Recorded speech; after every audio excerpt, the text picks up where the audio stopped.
Good morning, students. Welcome to our online classes of RPS Muzaffarpur. In previous classes, we have to study about the different types of plant tissues. हम लोग ने previous class में different types के plant tissues के बारे में पढ़ा था. उनके डिफरेंट टाइप्स, उनके different shapes, sizes, nature, appearance, functions के बारे में हमने जाना था. Now in this class we have to study about the animal tissues. इस क्लास में हम लोग एनिमल टिश्यूज के बारे में पढ़ेंगे. एनिमल टिश्यूज का मतलब आप जानते हैं, नाम से ही जैसा कि इसका क्लियरिफाई होता है कि animal tissues, it means this tissues are present only in animals body, यानी वह एनिमल्स की बॉडी में पाया जाता है. इसमें हम लोग कॉम्प्लेक्स टिश्यूज के बारे में पढ़ेंगे जो हमारे बॉडी में प्रेजेंट होता है. कौन कौन से ऐसे टिश्यूज होते हैं, है ना, और वो कहां पाए जाते हैं, क्या क्या नेचर होगा और क्या फंक्शन होगा. तो पहले हम लोग डिसाइड करेंगे कि कितने टाइप्स के टिश्यूज होते हैं. एनिमल टिश्यूज को मेनली 4 ग्रुप्स में डिवाइड किया गया है. एक एपिथेलियल टिश्यू, दूसरा मस्कुलर टिश्यू, तीसरा कनेक्टिव टिश्यू और चौथा नर्वस टिश्यू. ठीक है. एपिथेलियल टिश्यू जो होते हैं वह एपिथेलियल नाम इसलिए पड़ा है क्योंकि ये 2 वर्ड्स ग्रीक वर्ड से बने हुए हैं. ठीक है. पहला है एपी और दूसरा है थेलियल. ठीक है. एपिथेलियल का जो है, एपी मीन्स अपर कवर जो होता है, एपिथेलियल टिश्यू का मतलब होता है आउटर कवर. और इस चूंकि वह डिफरेंट ऑर्गेन्स को कवर करता है, इसका आउटर सरफेस फॉर्म करता है, और इसीलिए इसे हम नाम भी देते हैं एपिथेलियल टिश्यू, या इसे हम लोग कवरिंग टिश्यू कहते हैं. चूंकि यह कवर करता है इसलिए जनरली इसका जो फंक्शन होगा वह प्रोटेक्टिव फंक्शन होगा. जनरली इसका फंक्शन क्या होगा? प्रोटेक्टिव फंक्शन होगा. यह हमारे डिफरेंट जो ऑर्गेन्स होंगे इसके आउटर सरफेस पर आकर और यह प्रोटेक्शन प्रोवाइड करेगा. एपिथेलियल टिश्यू हम लोग के स्किन पर प्रेजेंट है ना.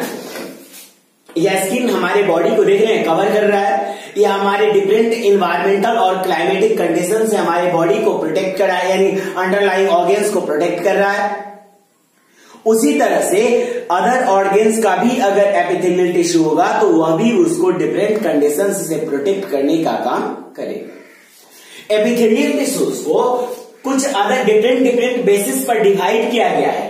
पहला जो है on the basis of layers, यानी यह जो टिश्यूज होते हैं वह एक सिंगल लेयर में प्रेजेंट है. ठीक है. एक सिंगल लेयर में प्रेजेंट है या मोर देन 1 लेयर्स है, एक दूसरे के बाद, यानी ऐसे प्रेजेंट है. अगर ये सिंगल लेयर्स में प्रेजेंट होंगे तो इसको हम लोग सिंपल जो है सिंपल एपिथेलियल टिश्यू कहेंगे. क्या नाम देंगे? Simple epithelial tissue. Single layer होगा तो. और अगर यह मोर देन 1 लेयर का बना हुआ होगा, ठीक है, मोर देन 1 लेयर्स का बना हुआ होगा, यानी पहला लेयर, दूसरा लेयर, तीसरा लेयर, यानी मोर देन 1 या 2 का भी हो सकता है और मोर देन भी हो सकता है. तो अगर ये 2 लेयर्स एक लेयर से ज्यादा का बना होता है तो इसका नाम हम लोग रख देते हैं stratified epithelium tissue. Stratified epithelial tissue.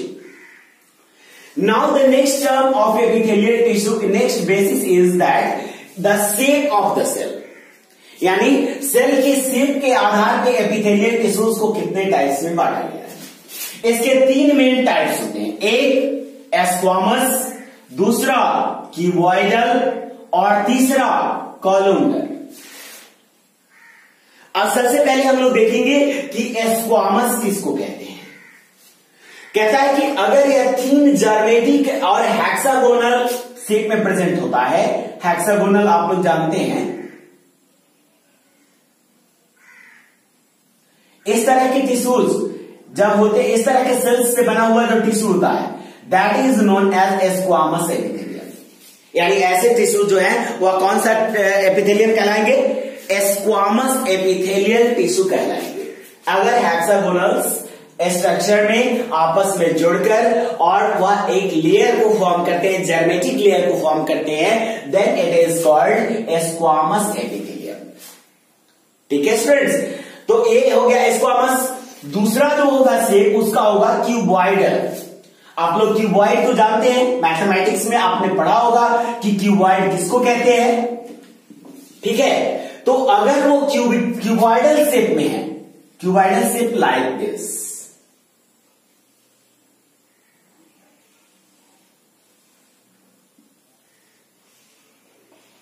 ठीक है, अगर वह क्यूबॉइडल शेप में एक दूसरे से जुड़े हुए हैं तो then it is called the cuboidal epithelium. ठीक है, इसे हम लोग क्या कहेंगे? Cuboidal epithelium. इसको क्यूबॉइड करें, ये एपिथेलियम टिश्यू का डिजाइन नहीं है, ये क्या है? क्यूबॉइड का डिजाइन हमने आपको बताया है ना। क्यूबॉइडल एपिथेलियम इसी तरह के डिजाइन के टिश्यूज होते हैं जो क्यूबॉइड के फॉर्म में हमारी बॉडी में अरेंज होते हैं, और अगर उसका शेप क्यूबॉइडल है, क्यूबॉइड के टाइप का है, तो उसको हम लोग कहेंगे क्यूबॉइडल एपिथेलियम। ठीक है, क्या कहेंगे? क्यूबॉइडल एपिथेलियम कहेंगे।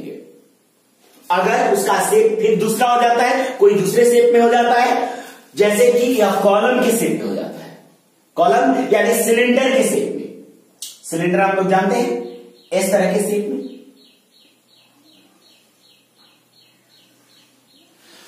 अगर ये सिलेंड्रिकल शेप में हो जाता है, ठीक है, एक इलॉन्गेटेड सिलेंड्रिकल शेप में अगर टिश्यू हो जाता है, ठीक है, ऐसे इसका टिश्यू होगा, ऐसे इसके बगल में होगा सिलेंड्रिकल शेप में, तो इस तरह के जो सेल्स से आपस में कंबाइन होने से टिश्यूज बनते हैं, इसको हम लोग कहते हैं कॉलमनर, यानी कॉलम के आकार का। कॉलम आप लोग देखते हैं ना, घर में कॉलम्स दिए जाते हैं जिसको हम लोग पिलर्स कहते हैं, that is the column. And अगर ये कॉलम की शेप का है तो ऐसे एपिथेलियम टिश्यूज को हम लोग कहते हैं columnar epithelium. Right, now the next term, next जो होगा आपका on the basis of their function, यानी या अपने फंक्शन के आधार पे या कितने टाइप कितने टाइप्स के होंगे? 4 टाइप्स के होंगे फंक्शन के आधार पे। पहला होगा सेंसरी। पहला क्या होगा? सेंसरी एपिथेलियम होंगे। अगर ये हमें सेंसेशन प्रोवाइड करते हैं to understand the conditions present around us, then this type of epithelial cells, epithelial tissues are known as sensory epithelium. हमें सेंसेशन देते हैं to identify, to judge the different things, different conditions present around us. ठीक है, तो that is called sensory epithelium. Sensation से बना sensory. अगला है जर्मिनल एपिथेलियम। ठीक है, ये जर्मिनल एपिथेलियम जो होते हैं वह प्रोटेक्शन प्रोवाइड करते हैं, वह एक जर्मेटिक लेयर को तो फॉर्म करते ही हैं, इसके साथ साथ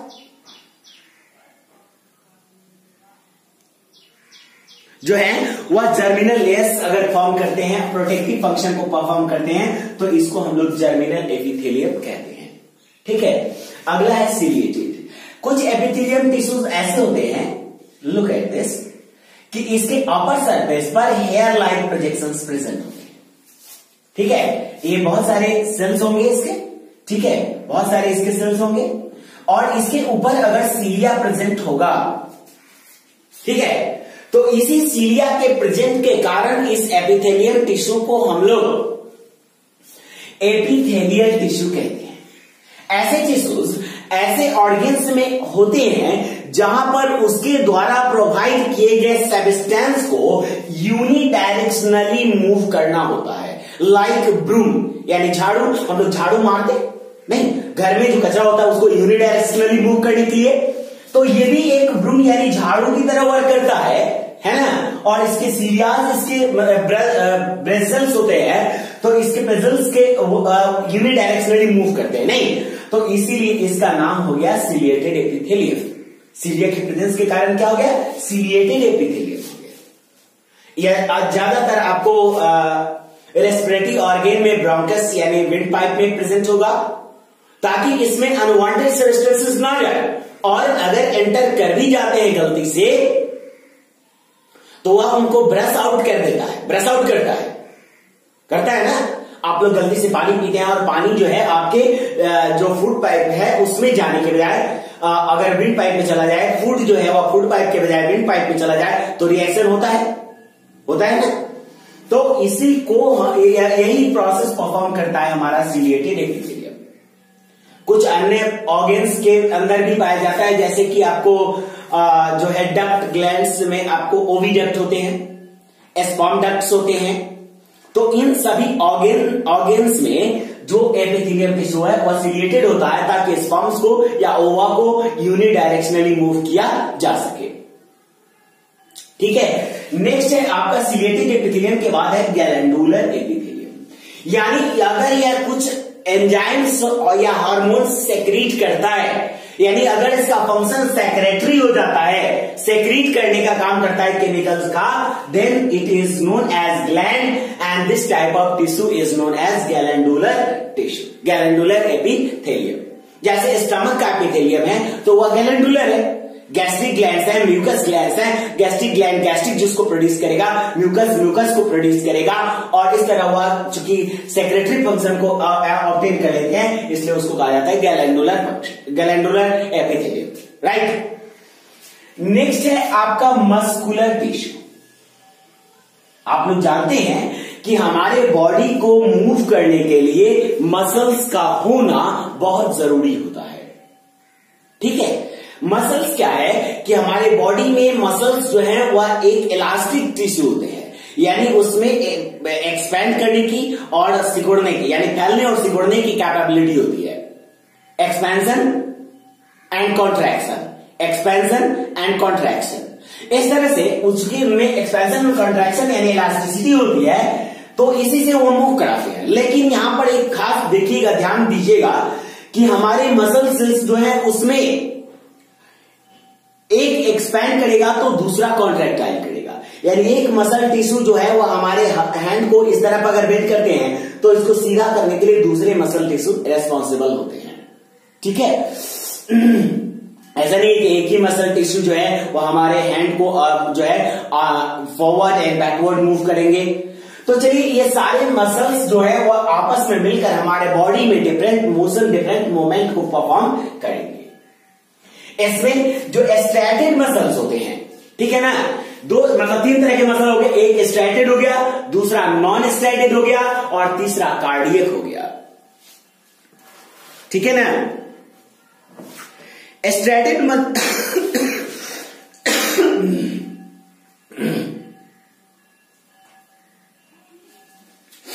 स्ट्रैटेड मसल्स होते हैं, ये स्ट्राइप्ड मसल्स होते हैं। स्ट्राइप यानी पट्टियों के बने हुए होते हैं। पट्टी कैसे? तो ब्लैक व्हाइट। अब जब देखेंगे इसको तो यह आपको ब्लैक व्हाइट स्ट्रिप्स के रूप में दिखता है, और इसलिए इसको स्ट्राइप्ड मसल्स कहते हैं, स्ट्रैटेड मसल्स हैं। These muscles are voluntary muscles, ये हमारी इच्छा से चलते हैं। हम इसको चाहेंगे तो एक्सपैंड करेंगे, चाहेंगे तो कॉन्ट्रैक्टाइल करेंगे, यानी यह हमारे वॉलंटरी एक्शंस को कंट्रोल करने के लिए, वॉलंटरी एक्शंस को कोऑर्डिनेट करने के लिए स्ट्रैटेड मसल्स बने होते हैं। ठीक है, इसलिए यह तो डेफिनेटली है कि यह हमारे उन सारे ऑर्गन्स में मतलब पाया जाएगा जिस ऑर्गन को हम अपने विल पावर से मूव कराते हैं, विल पावर से उसको हम चलाते हैं। और नॉन स्ट्रैटेड मसल्स जो हैं वो ऐसे ऑर्गन्स में पाए जाएंगे जो हमारे विल पावर से मूव नहीं करते, वो ऑटोमेटिकली अपना वर्क करते हैं अकॉर्डिंग टू द कंडीशंस, यानी अपने कंडीशन से वर्क करेंगे। जैसे कि आपका जो एसोफेगस है, आपका स्टमक है, ठीक है ना, आपका रिबकेज है, यह हमारे विल पावर से मूव नहीं करता। तो ऐसे जगहों पर हमारे नॉन स्ट्रैटेड मसल्स होते हैं जो इसको मूव कराते हैं according to conditions, according to process. और ये जो सबसे लास्ट में है cardiac muscle, that is very very special muscle, because इसकी इलास्टिसिटी का कोई जोड़ा नहीं है। या हमारे एक स्पेशल ऑर्गन में पाया भी जाता है। कौन सा? हमारे हार्ट में पाया जाता है। किसमें पाया जाएगा? हमारे हार्ट में। यह हार्ट को लगातार फैलने और सिकुड़ने, एक्सपेंशन और रिलैक्स, मतलब फैलने और सिकुड़ने में उसकी हेल्प करेगा। ठीक है, किसका में हेल्प करेगा? फैलने और सिकुड़ने में हमारे उस हार्ट को हेल्प करेगा। क्योंकि हम लोग जानते हैं कि our heart is a pumping station. हमारा हार्ट क्या है? पंपिंग स्टेशन है, वह पंप करता है। एंड सो कार्डियक मसल को लगातार जो है वह फैलने और सिकुड़ने की जरूरत होती है, और यह कंटिन्यूअस फैलते और सिकुड़ते हैं, लेकिन कभी यह फैलने और सिकुड़ने से थकते नहीं है। बाकी सारे मसल्स थक भी सकते हैं, लेकिन ये कभी नहीं थकेगा। ये लगातार कंटिन्यू वर्क करता है, चाहे आप जगे रहो, चाहे सो जाओ, चाहे दौड़ो, चाहे बैठो, लेकिन इसका काम लगातार होता रहेगा अपने स्पीड में।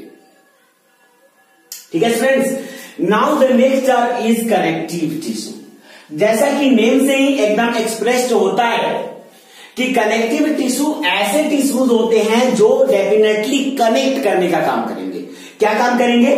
कनेक्ट करने का, एक ऑर्गन से दूसरे ऑर्गन को, एक पार्ट से दूसरे पार्ट को। ठीक है, तो ये बॉडी में कनेक्टिविटी प्रोवाइड करने के लिए रिस्पॉन्सिबल होते हैं, and so these are called connective tissue. ठीक है, अब इसमें सबसे पहला आता है एडिपोज टिश्यू।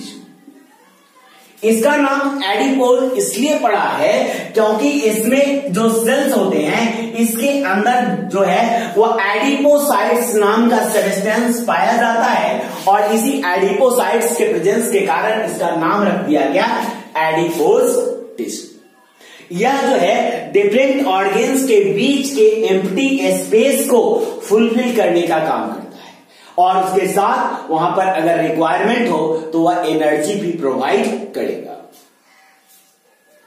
इसके बाद अगला है आपका एरियोलर टिश्यू, या एक तरह का लूज कनेक्टिव टिश्यू। एक तरह का ऐसा टिश्यू है जो एक दूसरे को कनेक्ट करेगा, मसल से मसल को कनेक्ट करेगा। ठीक है, वह आपको बोन्स से मसल्स को कनेक्ट करेगा, मसल से मसल को कनेक्ट करेगा, और इस तरह से यह कनेक्टिविटी, मसल्स की कनेक्टिविटी के लिए रिस्पॉन्सिबल होता है, और इसलिए यह एरियोलर टिश्यू। इसमें दो तरह के टिश्यूज होते हैं, एक होता है टेंडन्स और दूसरा होता है लिगामेंट्स। कौन कौन होगा? Tendons and ligaments. टेंडन्स क्या करते हैं? तो टेंडन्स जो है वह बोन्स से मसल्स को कनेक्ट करने का काम करते हैं। ठीक है ना? किसको किसको कनेक्ट करेंगे? टेंडन्स। तो टेंडन्स जो हैं वह बोन्स से मसल्स को कनेक्ट करने का काम करते हैं। ठीक है, और जो लिगामेंट्स होते हैं, ठीक है, टेंडन्स बोन से मसल्स को कनेक्ट करेंगे, और जो लिगामेंट्स होंगे वह बोन से बोन को कनेक्ट करने का काम करेंगे। किसको? बोन से बोन को कनेक्ट करेंगे लिगामेंट्स। अब नेक्स्ट है आपका स्केलेटल टिश्यू। स्केलेटल आप लोग प्रीवियस क्लासेस में पढ़े होंगे, प्रीवियस क्लास में, कि skeletal is a bony framework, यानी हमारे बॉडी का जो फ्रेमवर्क है वही स्केलेटल कहलाता है, और इस स्केलेटल को जो टिश्यूज फॉर्म करते हैं वह कहलाएंगे स्केलेटल टिश्यूज। हमारा जो स्केलेटल है वह दो तरह के कंपोनेंट से बना होता है, एक बोन्स से और दूसरा कार्टिलेज से। बोन्स जो है वह हार्ड होते हैं। बोन्स कैसे होंगे? हार्ड होंगे। और कार्टिलेज कैसा होगा? बोन्स जो होंगे वह हार्ड होंगे, और कार्टिलेज जो होगा वह सॉफ्ट होता है, लेकिन इसमें रिजिडिटी होती है, इसमें फर्मनेस होता है। यानी वो हार्ड होंगे और यह फर्म होगा, लेकिन फर्मनेस के साथ इसमें फ्लेक्सिबिलिटी होगी। जैसे आप कान में देख लो, कान देख रहे हो ना, ये अपने शेप में रहता है, बट इसमें फ्लेक्सिबिलिटी भी है। फ्लेक्सिबिलिटी है क्योंकि यह बेंड हो सकता है, मुड़ सकता है। तो ऐसी जगह जैसे यहां नोज में है, ईयर्स में है, तो यहां पे आपको कार्टिलेज से बना होता है, क्योंकि इसे फर्मनेस की भी रिक्वायरमेंट है, लेकिन इसको फ्लेक्सिबिलिटी भी चाहिए, क्योंकि इसमें वाइब्रेशन होगा तो यह साउंड्स को आगे फॉरवर्ड कर पाएगा। तो दोनों चीजें इसे चाहिए, इसलिए यह कार्टिलेज का बना हुआ है। तो कार्टिलेज और बोन्स में अंतर समझ में आ गया कि यह जो है हार्ड होगा और यह फ्लेक्सिबल होगा। नेक्स्ट है आपका फ्लूइड कनेक्टिव टिश्यू। फ्लूइड आप जानते हैं कि the substance that can flow are known as fluid, और इस फ्लूइड कनेक्टिव टिश्यू में निश्चित रूप से है कि यह कनेक्टिविटी तो प्रोवाइड करेगा, लेकिन कैसे करेगा? फ्लो करके करेगा, यानी एक जगह से दूसरी जगह जाकर करेगा। यहां से वहां वह जाएगा और तब वह कनेक्टिविटी प्रोवाइड करेगा फ्लो करके, तो इसको हम लोग कहेंगे fluid connective tissue. Fluid connective tissue दो तरह के होते हैं हमारे बॉडी में, एक होता है ब्लड और दूसरा होता है लिम्फ। लिम्फ को हम लोग टिश्यू फ्लूइड कहते हैं, यानी टिश्यूज के बीच जो फ्लो करता है वह लिम्फ है, और जो ब्लड वेसल के अंदर फ्लो करता है वह ब्लड है। वेसल्स के अंदर फ्लो करेगा, यह वेसल्स के बाहर नहीं जाएगा। और लिम्फ जो है वह ब्लड वेसल के बाहर फ्लो करता है, between the tissues and the blood vessel. यह सब्सटेंसेस को लाने और ले जाने का काम करता है, यह है लिम्फ। ठीक है, आगे हम लोग लिम्फेटिक सिस्टम के बारे में भी देखेंगे कि लिम्फेटिक सिस्टम कैसा है, क्या है, और उसका स्ट्रक्चर फंक्शन के बारे में जानेंगे। फिलहाल हम इतना जानते हैं कि लिम्फेटिक सिस्टम जो होता है, इसमें लिम्फ जो होता है वह ब्लड वेसल और आपको टिश्यूज के बीच में कनेक्टिविटी प्रोवाइड करने वाला एक फ्लूइड है। नेक्स्ट है आपका नेक्स्ट और लास्ट क्या है? नर्वस टिश्यू है। यह हमारे बॉडी के कंट्रोल एंड कोऑर्डिनेशन के लिए इसमें मोस्ट इंपॉर्टेंट फंक्शन परफॉर्म करता है। यह हमारे बॉडी के ऑर्गन्स में एक जगह से दूसरी जगह मैसेज को ले जाने का काम करता है। वह हमारे ब्रेन से डिफरेंट बॉडी पार्ट्स को कनेक्ट करता है और इनके बीच में मैसेज ट्रांसमिट करके कनेक्टिविटी को प्रोवाइड करता है, ताकि हम बॉडी के ऊपर डिफरेंट बॉडी ऑर्गन्स के ऊपर कंट्रोल रख सके। कहीं पर अगर हम उसको विल पावर से उस ऑर्गन को नहीं चलाते तो ये नर्वस टिश्यू उसको ऑटोनोमिक फंक्शन भी प्रोवाइड करते हैं। तो इस तरह से हमने देखा कि हमारे बॉडी में कितने different types of tissue present होते हैं, वो कहां पाए जाएंगे और उनका फंक्शन क्या होगा। ये तो हमने एक शॉर्ट में उसका डिफरेंशिएशन, उसके अलग अलग टाइप्स को डिस्क्राइब किया। अब आगे के क्लासेस में हम लोग इसके बारे में डिटेल इंफॉर्मेशन गेन करेंगे। राइट स्टूडेंट्स, तो इस तरह से हम डिफरेंशिएशन कर चुके हैं। आगे के में हम लोग स्टार्ट करेंगे स्टार्टिंग से एपिथेलियल टिश्यू से लेकर, और इसके बाद मस्कुलर, कनेक्टिव और नर्वस। रिपीटेड कि यहां पर 4 टाइप्स के टिश्यूज होंगे मेनली, एक एपिथेलियल, दूसरा मस्कुलर, तीसरा कनेक्टिव और चौथा नर्वस। ये इतने टिश्यूज हो गए मेनली 4 ग्रुप, और इन ग्रुप्स में अलग अलग टाइप्स हो गए। ठीक है, और उनका टाइप्स के अकॉर्डिंग फंक्शन भी हमने थोड़ा बहुत समझा है, पूरी तरह कंप्लीट तो नहीं, लेकिन लिटिल फंक्शन को हमने यहां पर डिस्क्राइब किया है। Okay students, thank you.